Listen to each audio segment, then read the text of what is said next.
Une vie au service du dialogue interreligieux et de l'Algérie.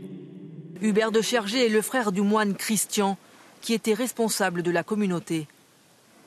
Là c'est Christian. Là, vous avez le frère Luc, c'était le médecin. En fait, les gens du village, c'était surtout le frère Luc qui connaissait.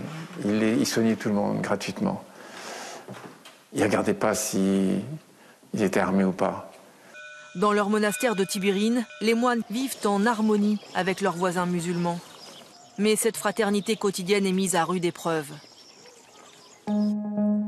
1993, l'Algérie vit au rythme des attentats des islamistes du GIA. Le soir de Noël, le chef des islamistes ordonne aux moines de quitter le pays. Que faire? D'autres religieux catholiques ont déjà été assassinés.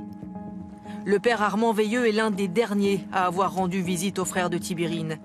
Il les a accompagnés dans leur choix. Chaque fois, ils se sont posé la question, est-ce qu'il faut rester ou partir? Et à chaque fois, ils sont arrivés sereinement à la conclusion qu'il fallait rester par solidarité avec le peuple. Et les villageois qui leur disaient, vous pouvez partir et nous ne pouvons pas partir.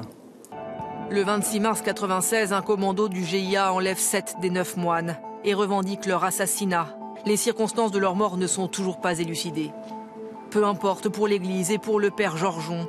C'est lui qui a défendu leur béatification auprès du pape François. Dans son dossier, il met en avant l'esprit de Tibérine. Je crois que cette église, elle peut renvoyer au monde l'image d'une église qui entre en amitié avec un peuple, avec une religion qui n'est pas là, qu'elle ne partage pas, mais qu'elle ne rejette pas, qu'elle respecte. C'est un message qui est terriblement d'actualité à l'heure où nos sociétés ont plutôt tendance à vouloir se replier dans un certain communautarisme. Les moines seront béatifiés avec 12 autres religieux assassinés en Algérie. Tous morts, comme l'avait écrit le père Christian, par fraternité pour ce pays et l'islam, qui était pour eux un corps et une âme.